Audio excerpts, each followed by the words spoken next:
Hello, everyone.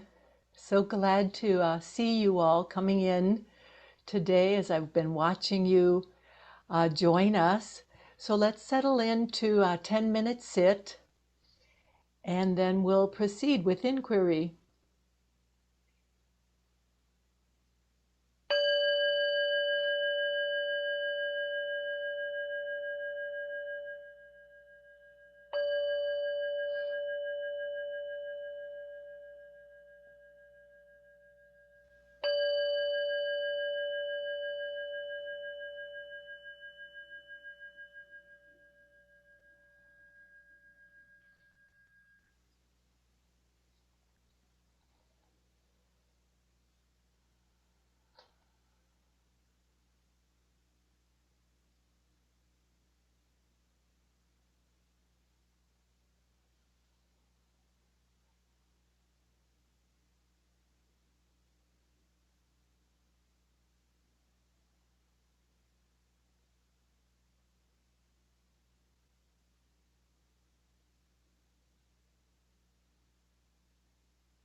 as we come to the close of our silent period here,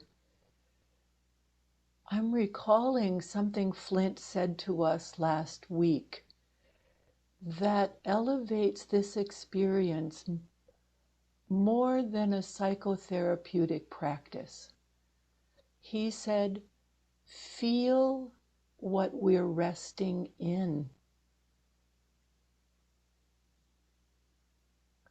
Feel, sense what we're resting in.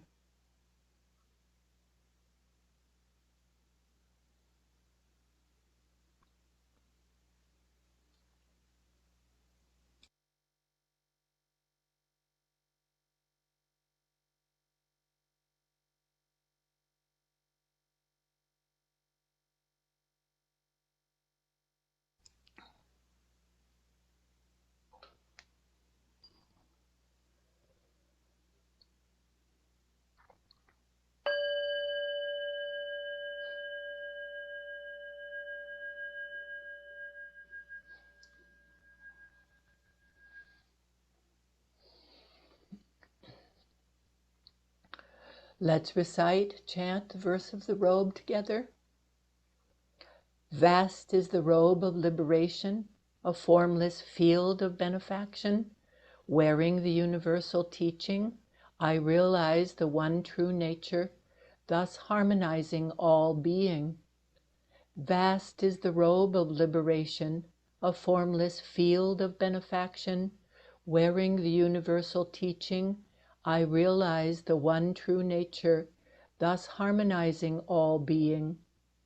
Vast is the robe of liberation, a formless field of benefaction. Wearing the universal teaching, I realize the one true nature, thus harmonizing all being.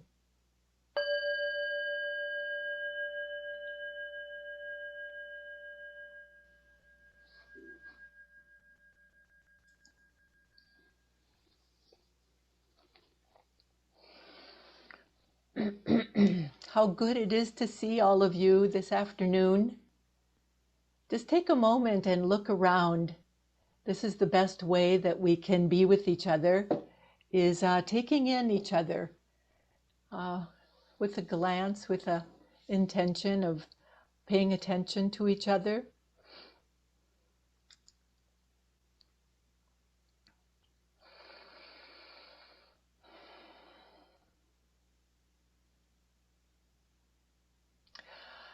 As is our practice here at Open Door Zen, we begin all of our talks acknowledging that we live on the indigenous land of the Ho-Chunk people, a sacred meeting place of multiple tribes for over 12,000 years.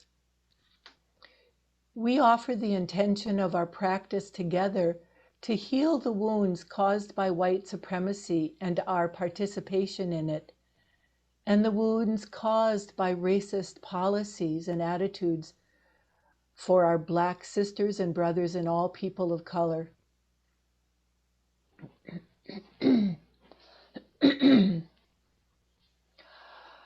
Tomorrow is Bodhi Day, the day of celebrating the celebration of the Buddha's enlightenment, which is celebrated on the 8th day of the 12th month of the Chinese lunar calendar.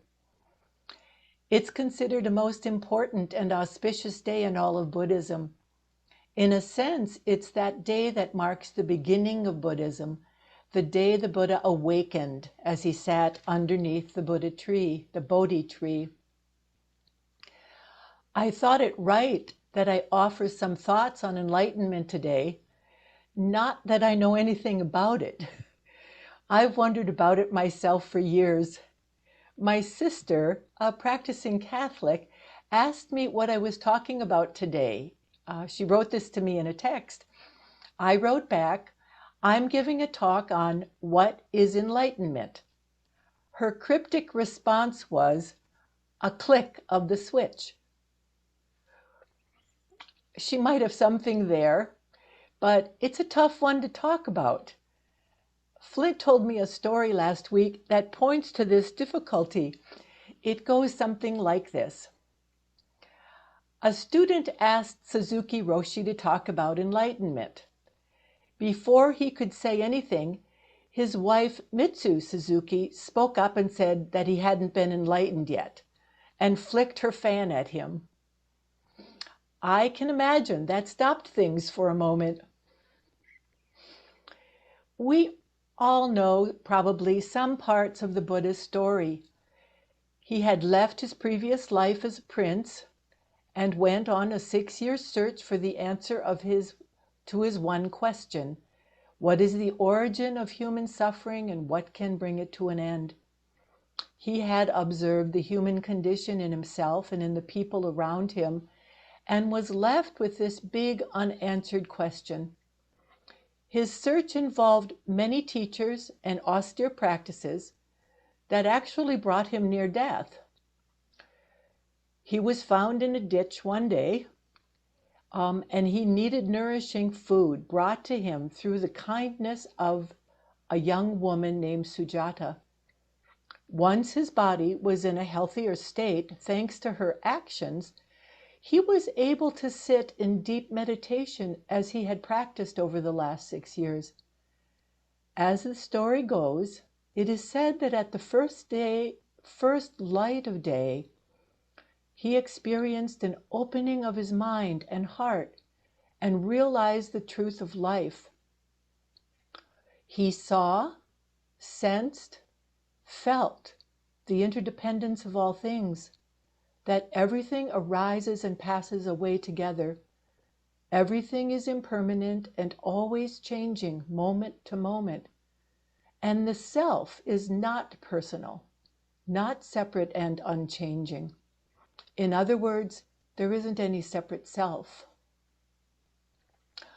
I think it fair to say that he probably sat with this for a while, until he had completely embodied the truth. Taking something into our whole being, not just as a thought or insight, but as an embodied knowing, is the experience of transformation.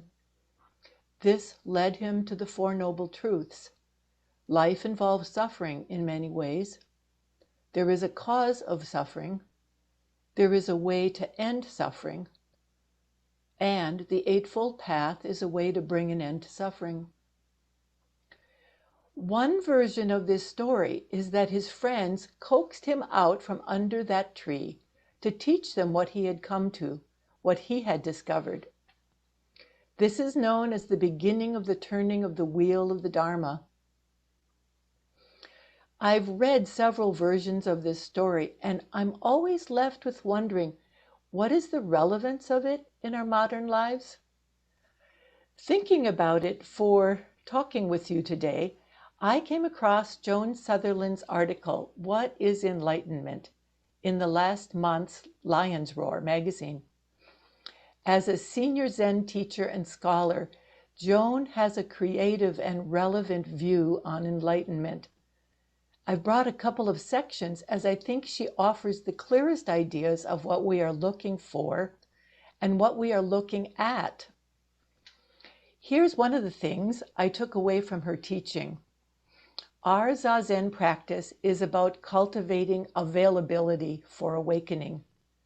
Joan says it this way: there is a mad discipline and an insane persistence on this path, but they are in the service of something more fruitful than certainty, control, and will.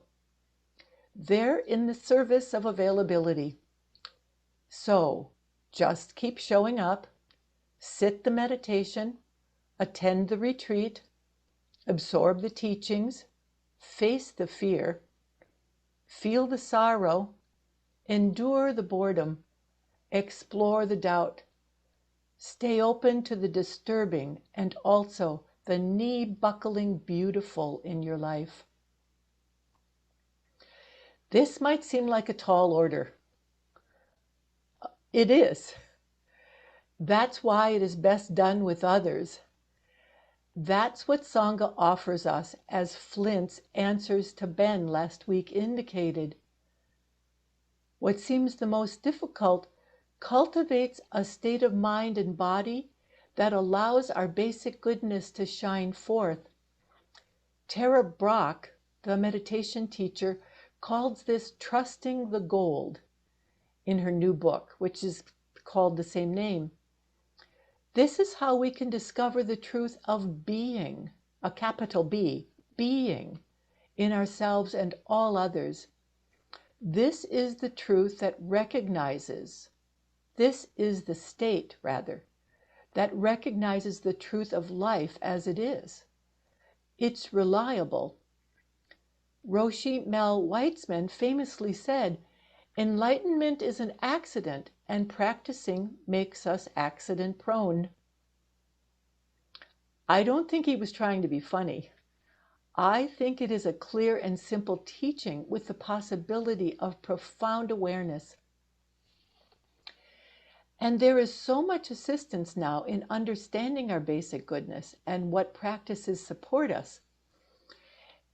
In 1992, the Dalai Lama asked the neuroscientist Richie Davidson, who is here at the University of Wisconsin, to study what can help human beings to flourish, essentially to cultivate well-being and the good elements of character, rather than perpetuating the pathologies of our human condition, which is what neuroscience studied up to that point.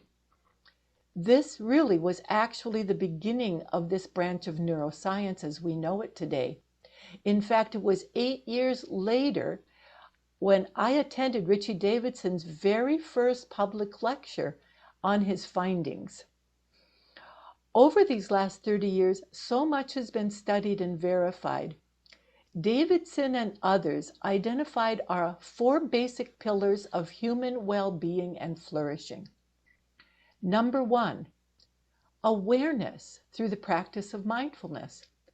From a secular perspective, this involves practices that cultivate the ability to stop, pause, look, sense, and see what is present in this very moment.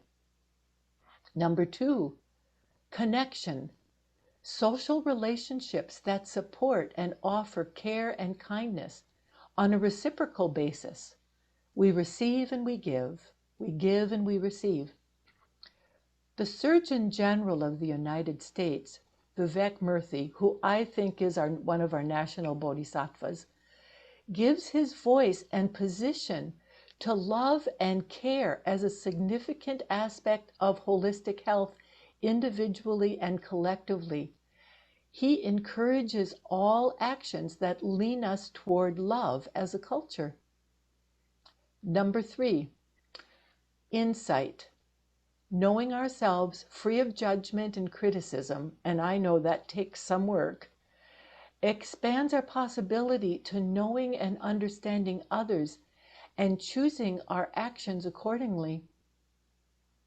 And number 4, finding meaning and purpose in our lives, actually identifying meaning and purpose in our lives, which is so important so that we really have a guide for our life, so that we know what it's about and we make our everyday decisions based on it.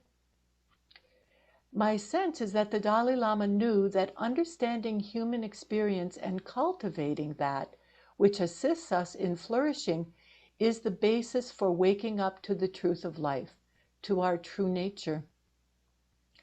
And while this is all good and needed, it is only the foundation of cultivating availability for enlightenment. I took this next teaching from Joan's writing. The universe is enlightened, is awakened, is always moving toward us, and we need to be ready to move toward it in any moment. This is what practice is for, preparing a space to receive what is coming at us all the time. Here's an example from my own life. One morning, I was teaching at a meditation center, and I was out walking after I had sat in my practice, and I was walking down the middle of a gravel country road. I was worrying about something that I thought was happening at home. As the sun came up in perfect alignment with me standing there, suddenly I'm awake. Everything else drops away. In that moment, I was given the truth. Then I went on with my life. It comes and it goes. I know some version of this has happened to all of you and for all of you. It's how we know enlightenment is ongoing, is integral to our lives, and emerges at any time, as we wake up in the morning, as we eat, as we wash dishes maybe, take a walk, do the cleaning, write an email, clear up computer glitches. All the time it's showing up. A Rumi poem offers this advice. The breeze at dawn has secrets to tell you. Don't go back to sleep. You must ask what you really want. Don't go back to sleep. People are going back and forth across the doorsill where the two worlds touch. The door is round and open. Don't go back to sleep. Sometimes it's so tempting to go back to sleep, especially in the painful, difficult, heartbreaking experiences of life. It almost seems impossible, and in those moments, inexpressible. Joan offers this thought about trying to express the inexpressible. Trying to describe all this is pretty much a fool's errand, she says, which is why people have offered poems and paintings and cups of tea as invitations to see the original face of something, anything, before our judgments and opinions about it kick in. To see the original face of one thing is to see the original face of all somethings. Flint's and others' transcendent photos, Trudy's and Nancy's breathtaking poetry give us this glimpse into the original paint, into the original face. I want to show you a painting. It's a painting by Odilon Redon, an early 20th century post-expressionist painter, attempting to capture the moment of Buddha's enlightenment. I saw it at the Musée d'Orsay over 4 years ago and was mesmerized by it. The feel of it is still with me. I'm going to leave it here for a moment for us to take this in. It's called Buddha in His Youth. And since Buddha's awakening happened supposedly when he was 35, that is considered the youth of his life.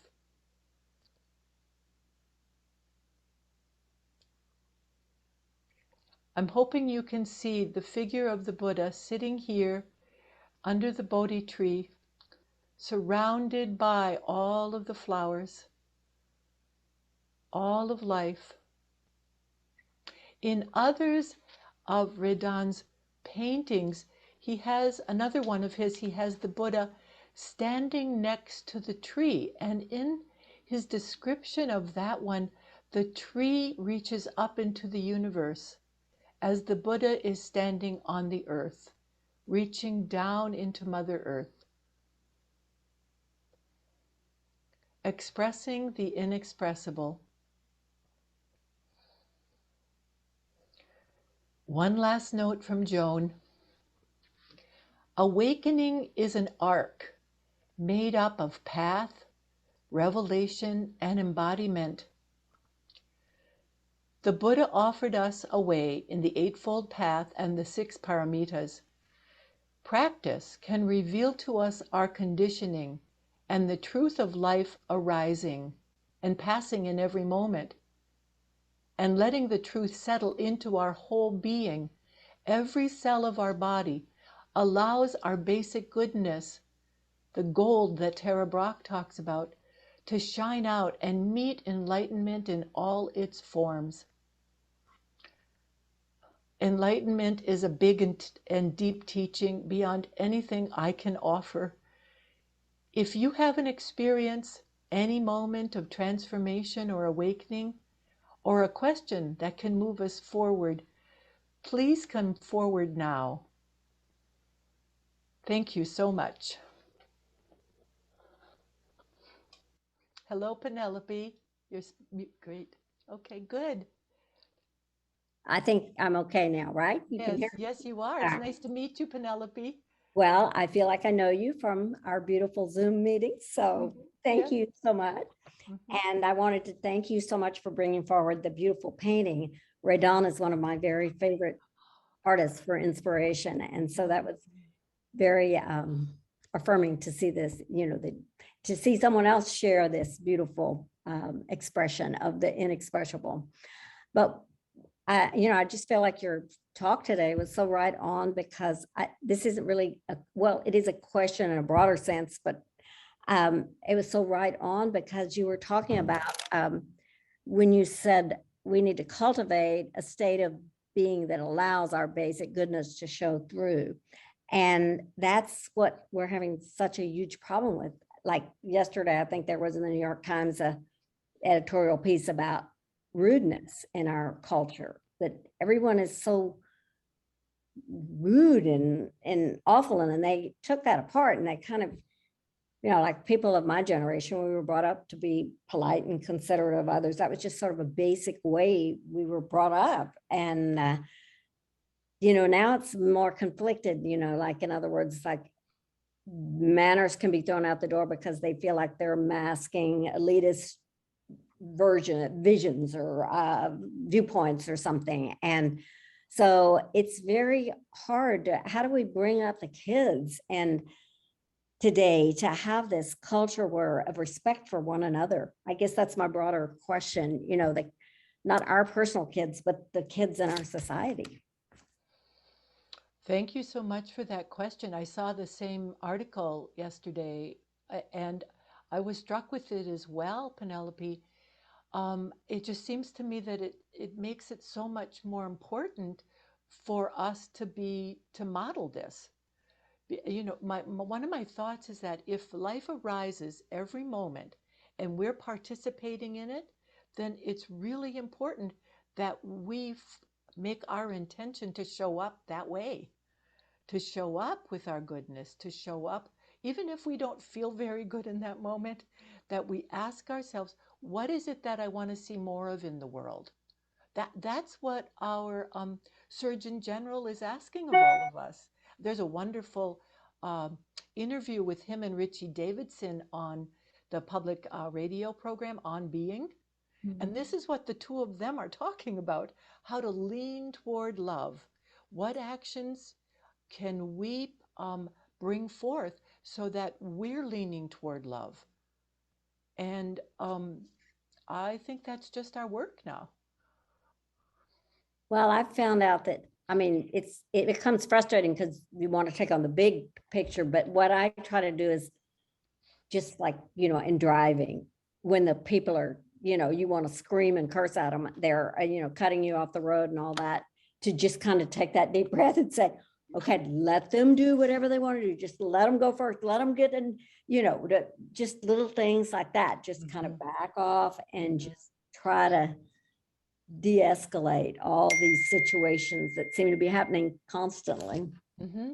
In from relationship research, what John Gottman found was for every negative something that arises, 6 positive actions will neutralize it. And the way I've taken that is I was a couple therapist for a long time, so I worked with couples about that. But then I thought that's not just in personal therapy. That has to do with myself. If I do something negative for myself, what are 5 positive things I need to do toward myself to neutralize that state? What about that in families? What about that in our culture? So your action of while you're driving and up rises frustration or irritation, to think in terms of, okay, what is it that I can offer here that will neutralize this?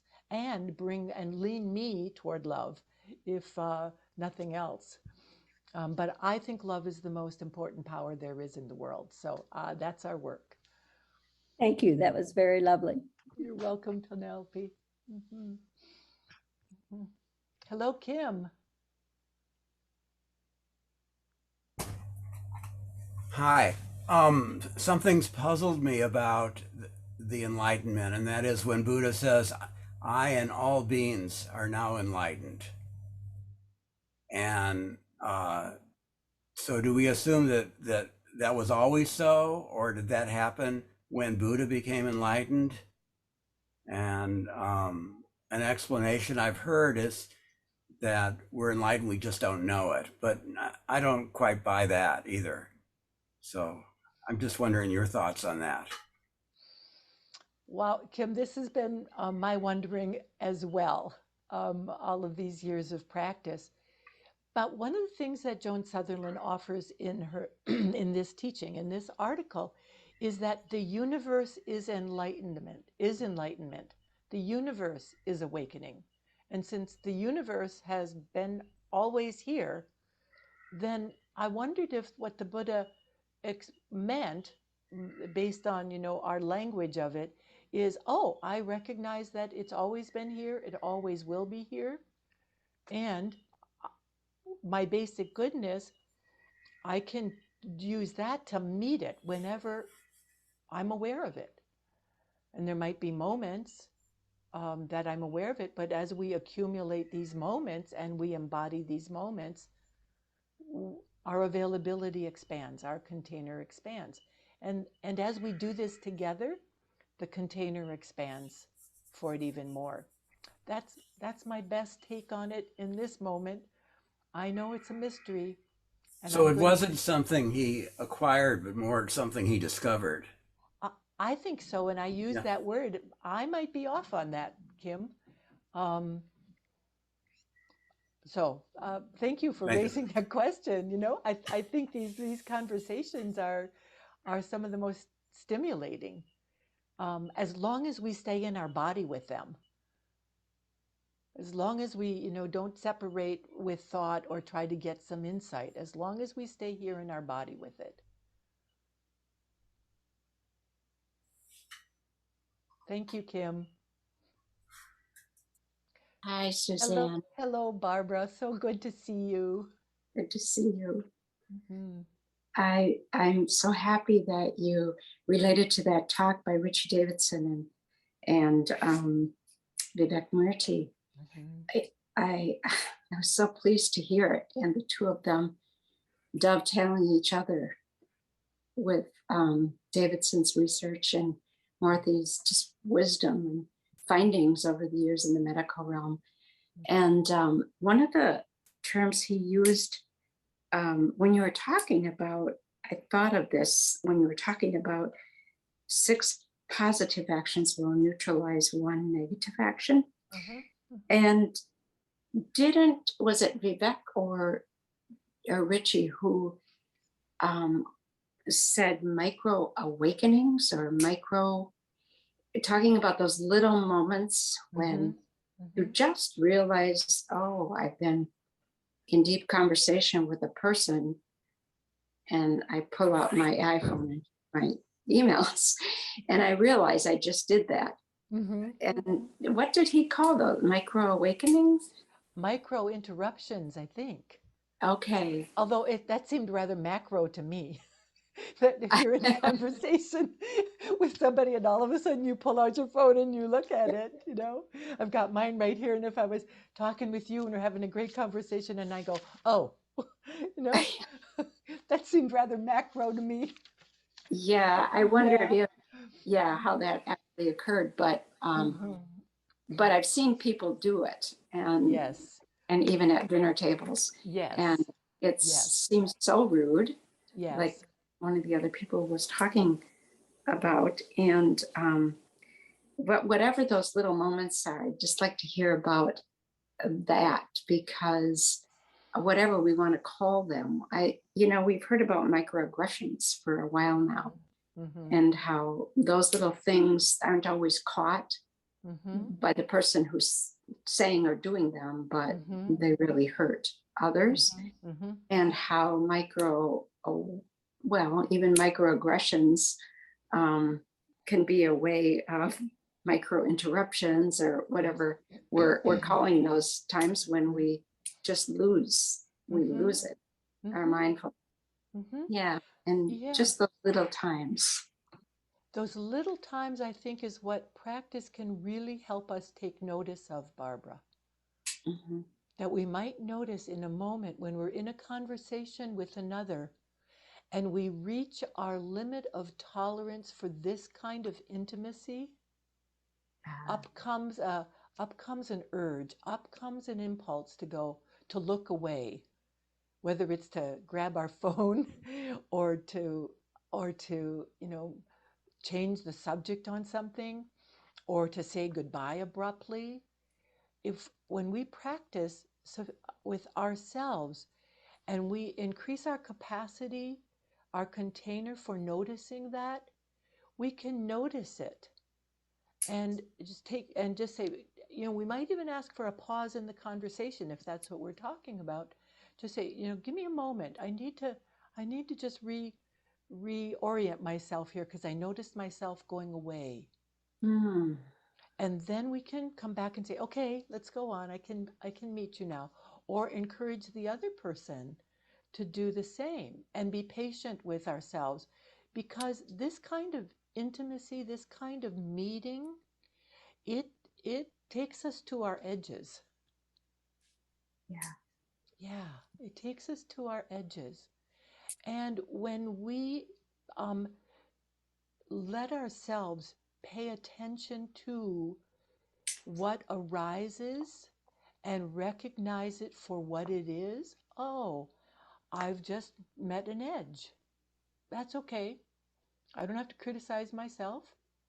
I don't have to judge it in any way. It's just part of being human. It's part of the human condition. And so that intimacy is with ourselves and the intimacy is with the other. Right. Thank you. That clears up what it's really about. Very well. Thank you so much, Suzanne. You're welcome. You're welcome. Thank you, Barbara. Hello, Frances. Hi, Suzanne. Nice to meet you. Thank you. I've been attending for a few, maybe months now.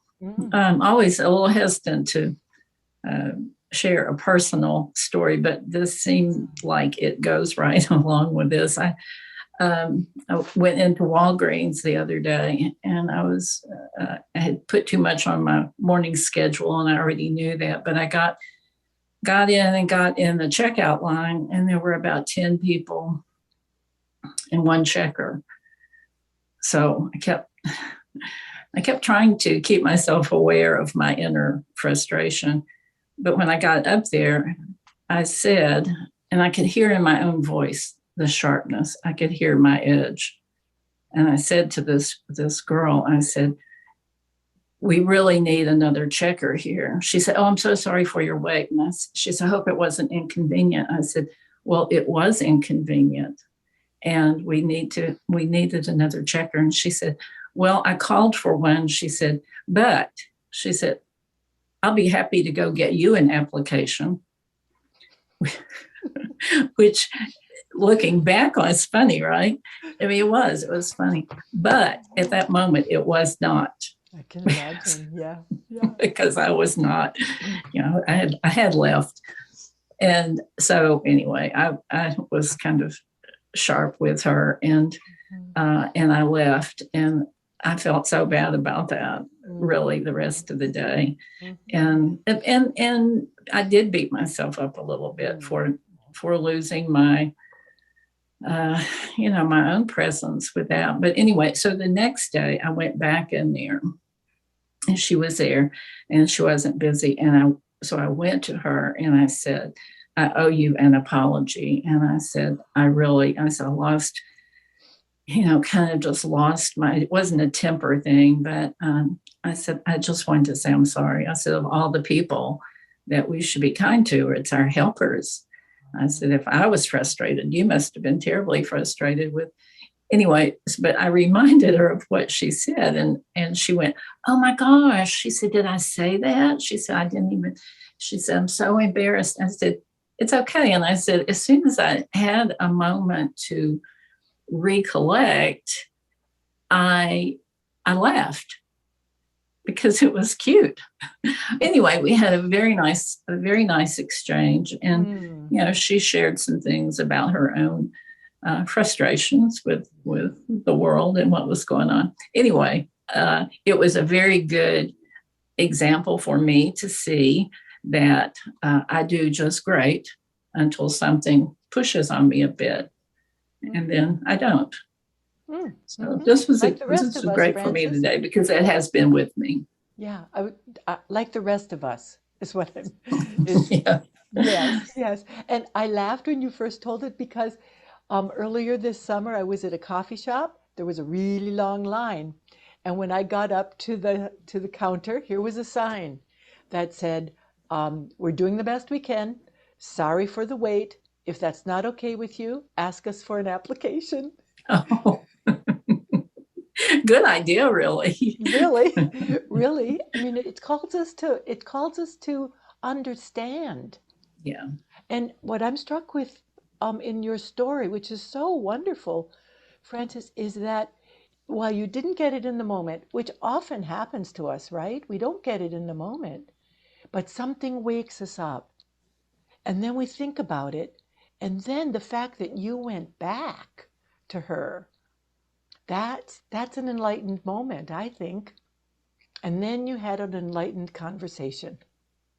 Yeah, it ended up being really a very nice experience, and one I've shared with a few people. And it makes us realize that when we do realize, I have to wonder how many times I actually don't have an aha after I've encountered, somebody and made them feel less than or hurt their feelings, or I'm sure it happens when I'm not aware. But thank you so much.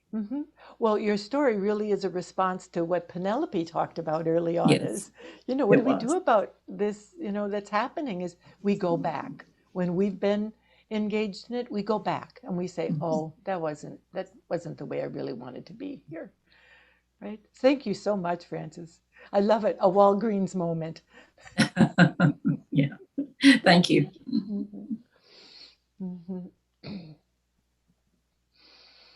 Oh, we have Flint next.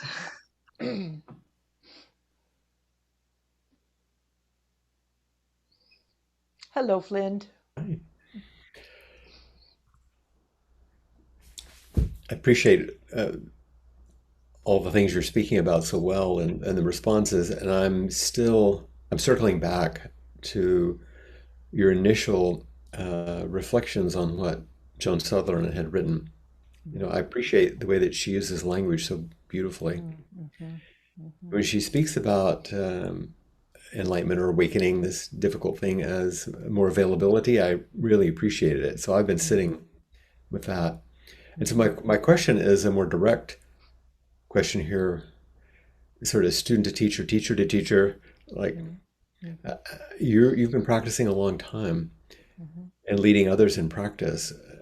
How are you more available? What is your practice? How does it influence your availability? And I don't mean just psychologically. Say that last piece again. How does my what availability? How are you more available? Not simply psychologically more available in that common way, but in the way she's speaking about. What's your experience of that? I've let go of any end goal, Flint. I realized that as long as I had some idea of goal or something that I was supposed to accomplish with it, it felt quite contracting and quite narrow. And when I realized, and it wasn't necessarily an aha, but a process over time, that I had to let go of any ending a process here, any end accomplishment, and to practice for practice sake, to practice to be with others, to practice for the well-being of everyone, to practice for human flourishing. Then I settled down. Then I opened up. And I realized that, and it wasn't a personal thing, I realized that the capacity for being able to be with just increased. Mm-hmm. The availability just increased, not of my own doing, which was rather surprising because I was at the time, up to that point, pretty goal-oriented. I can do this. Your Dharma talks of, your inquiry talks of the last 2 weeks, I so identified with. If I just do it right, if I just get it right, then I'll be okay, or then I'll be able to offer something of worth and value to others. And I had to just let it all go. I know getting sick really helped me do that. Wondered if that was a part of it also. It was a big part of it. And my It's husband. all going to go. It is. You're right. And when my husband got sick, and I realized that my cushion wasn't for curative experience. It was for opening up to that we're all going to go. And fortunately, he recovered. And then I was diagnosed with this chronic illness. And I said, oh, okay, that's what it's all about. Okay. And then I keep coming back to you and to everyone else here because we're all in this together. Mm-hmm. And that's what I take from you and from other teachers and from all of us here, is we're all in this together. It's an important response, and it's very touching as you say it, because you're very clear that when Joan says being more available, it's as if you're going to get something, but actually it's because you stopped something and then became available because something was taken back. Yes. Mm-hmm. Yes. I really love her image, and I hope everybody here will go to her article. If you just Google Lion's Roar, what is enlightenment, it'll come up immediately. And one of the things I so appreciated was what she said about enlightenment being here all the time. And that our practice has us be available so that as it shows up, we're there. Mm-hmm. We meet it. I don't know. I really can't express it. I just knew what she was talking about immediately. Mm-hmm. And a couple of times I mentioned computer glitches. I've had significant computer glitches, and it was my biggest worry about today was that my computer wasn't going to work. But I had a couple of enlightenment experiences in that the people that I needed to show up to help me clear this up were available at the time I needed them. I've not had that experience very often, but there it was. There it was. And I went, okay, they're my enlightenment for today. Mm-hmm. Mm-hmm. Mm-hmm. It's interesting if I can reflect a little further.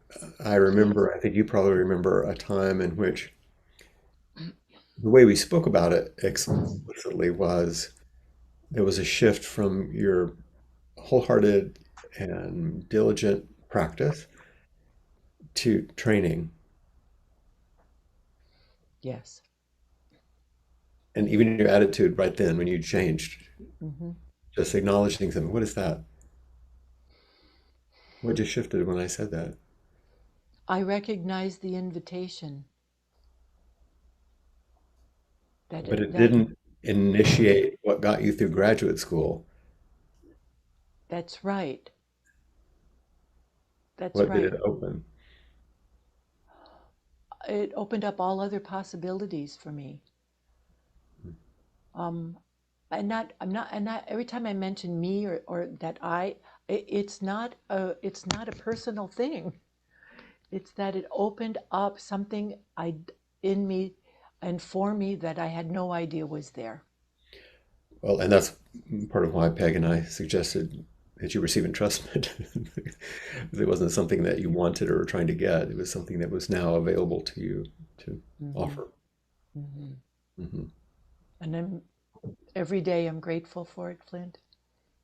And if I come to you like I am now, you've taken the teacher's seat at this moment, and I come to you now as a student. Is there some edge of availability that you would encourage me about knowing me? Not that there's anything wrong, but what edge? To rest. You said last week, rest in what is here. And I took it as you were offering us a teaching and you were offering yourself a teaching. Hmm. Yeah, that strikes home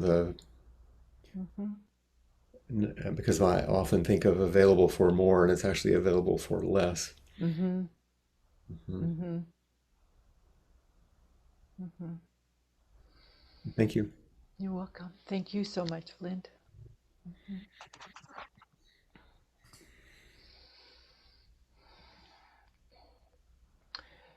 Is there one more for, as Flint would call it, the lightning round, Maria? If not, we'll sit quietly. Not the moment, Suzanne. Suzanne, Ah, someone oh, did. Rosemary. Oh, Rosemary, sorry. Someone did ask for you to say the author of the article.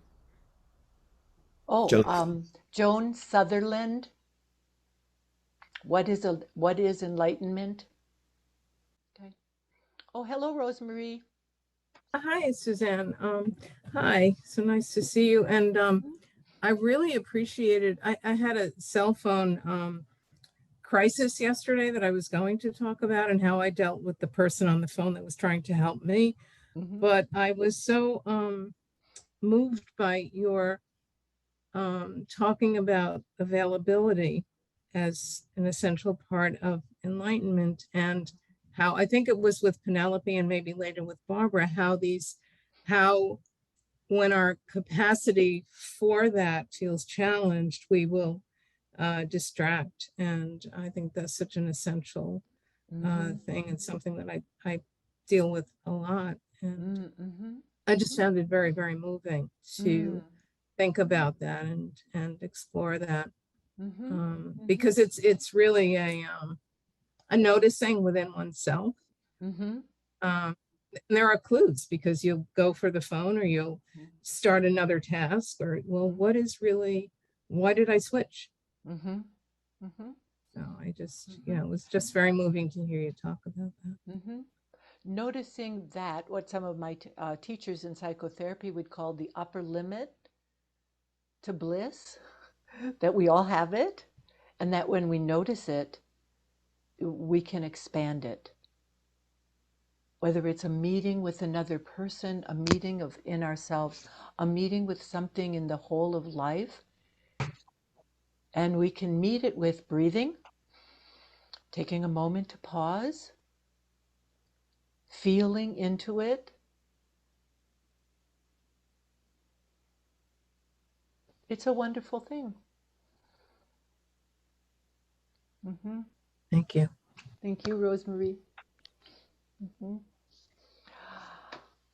So we've come to the end of our hour here today. Maybe in this last moment to just look around at everybody one last time. And I know, Maria, do you hand it over to Jessica for the porch, or for what used to be called the porch? That's me, Susanna. That's you. Okay, Maria. That's me. Thank you so much for your wonderful hosting here and taking care of us all today. Oh, you're very welcome. Oh, Flint has raised his hand a moment. Okay. Just a word from our sponsor. Okay. Just to remind folks who are online that we will meet tomorrow at this exact same time for the Rohatsu talk if you're interested. So just a reminder. We've sent a link out to everybody here at Open Door Flint, so we're hoping everybody or as many people can attend from here to your talk at least. Thank you. Thanks everybody. Let's chant the practice principles. Caught in the self-centered dream, only suffering, holding to self-centered thoughts exactly the dream. Each moment, life as it is, the only teacher, being just this moment, compassion's way. Caught in the self-centered dream, only suffering, holding to self-centered thoughts exactly the dream. Each moment, life as it is, the only teacher, being just this moment, compassion's way. Caught in the self-centered dream, only suffering, holding to self-centered thoughts exactly the dream. Each moment, life as it is, the only teacher, being just this moment, compassion's way.